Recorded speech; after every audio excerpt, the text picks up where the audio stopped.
warahmatullahi wabarakatuh. Salam. Om Swastiastu. Namo Buddhaya. Salam kebajikan.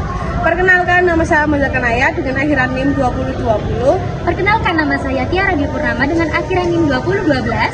Perkenalkan, saya Angkuto Nafka Suci dengan akhiran NIM 2021. Saya Miko Madafidya dengan NIM akhir 02. Saya Ahmad Zidan Salim dengan akhiran NIM 29.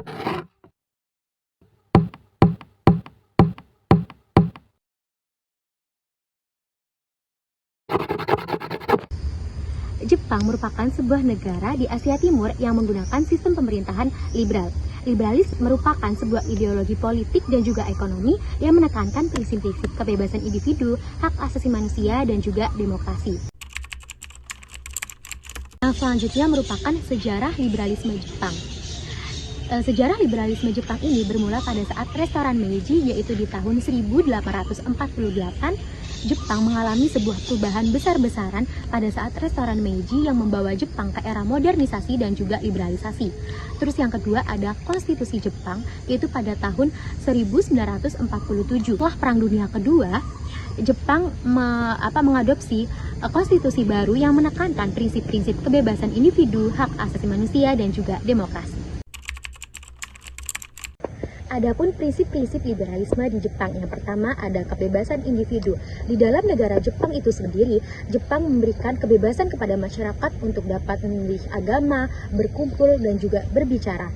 Yang kedua, ada demokrasi, yaitu Jepang merupakan negara yang memiliki sistem demokrasi yang sangat stabil, karena Jepang masih menggunakan konsep pemilihan umum yang adil dan juga jujur.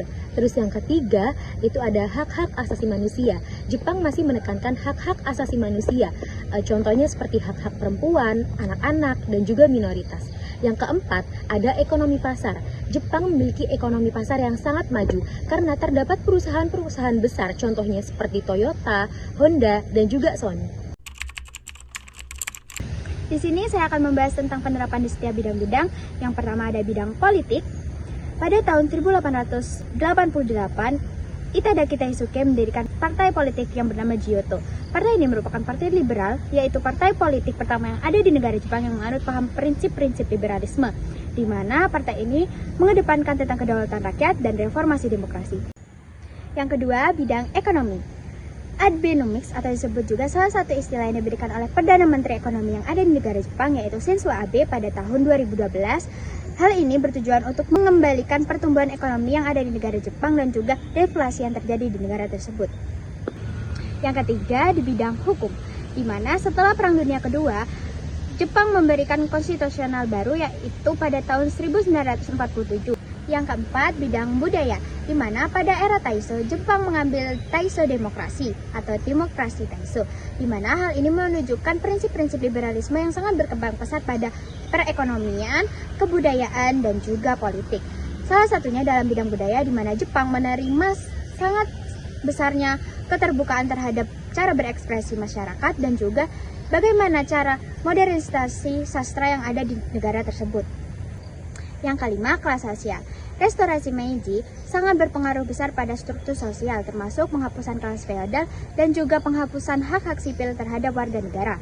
Reformasi ini juga sangat mengedepankan prinsip-prinsip liberalisme seperti kesetaraan kita di depan hukum dan juga masyarakat yang lebih egaliter.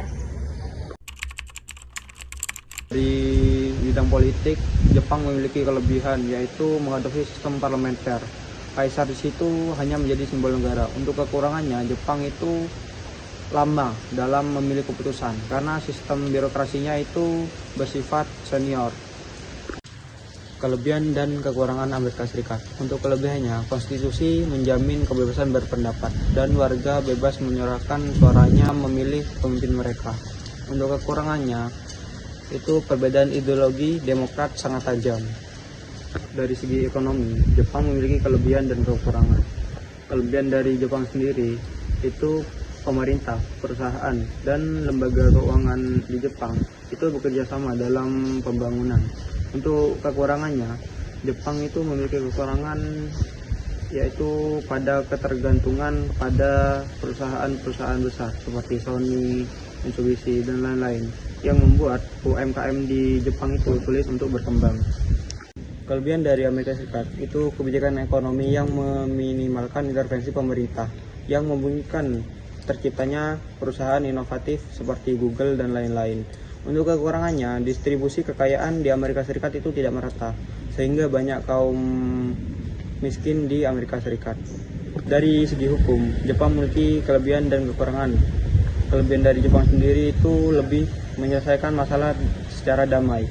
Untuk kekurangannya, pengadilan jarang transparan, sehingga masyarakat sulit untuk memahami proses hukum yang rumit. Untuk Amerika Serikat memiliki kelebihan dan kekurangan juga, yaitu terdapat hak atas kebebasan berbicara. Untuk kekurangannya, itu ras minoritas seperti kulit hitam di sana itu rentan terhadap ketidakadilan hukum. Selanjutnya bidang sosial. Jepang memiliki kelebihan yaitu masyarakatnya sangat menghargai ketertiban, keteraturan, dan kerjasama yang menciptakan keamanan dan ketertiban. Jepang juga memiliki kekurangan yaitu masyarakatnya kurang terbuka mengenai isu gender, LGBT, dan multikulturalisme.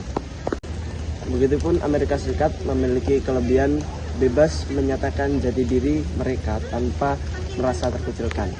Amerika Serikat juga memiliki kekurangan yaitu diskriminasi dan konflik sosial seperti isu ras, imigrasi, dan senjata yang memicu ketegangan dan kekerasan sosial. Selanjutnya bidang budaya. Jepang juga memiliki kelebihan mengenai pelestarian budaya seperti upacarati, kimono, dan bahasa Jepang juga tetap hidup meski dunia semakin mengkeruh. Dan kekurangannya adalah budaya Jepang sulit diakses oleh orang asing karena perbedaan bahasa dan norma sosial yang kaku. Amerika Serikat juga memiliki kelebihan yaitu pengaruh budaya global yang sangat kuat seperti Hollywood, musik pop, dan media Amerika Serikat mendominasi dunia luas. Dan Amerika Serikat juga memiliki kekurangan yaitu banyak nilai budaya dikomersialkan sehingga kehilangan makna asli dari budaya itu sendiri.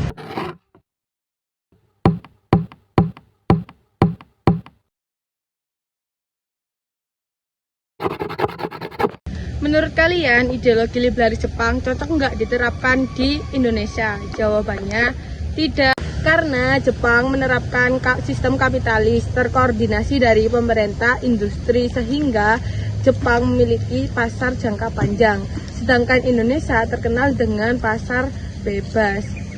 Di Jepang terkenal dengan kedisiplinannya, keharmonisan sosial. Hal ini dinilai dalam kehidupan sehari-hari mereka selama mereka di Jepang. Sedangkan di Indonesia sangat terkenal dengan keharmonisannya dan gotong royongnya, di mana kita bisa melihat di beberapa daerah di mana sikap gotong royong ini masih sering terlaksanakan. Kalian tahu nggak perbandingan liberalis Jepang dan ideologi Pancasila yang ada di Indonesia? Jepang berakar dari nilai-nilai demokrasi barat, yaitu seperti kebebasan individu, pasar bebas, dan hak manusia. Indonesia memiliki sikap ideologi seperti nilai-nilai yang terkandung dalam 5 Pancasila.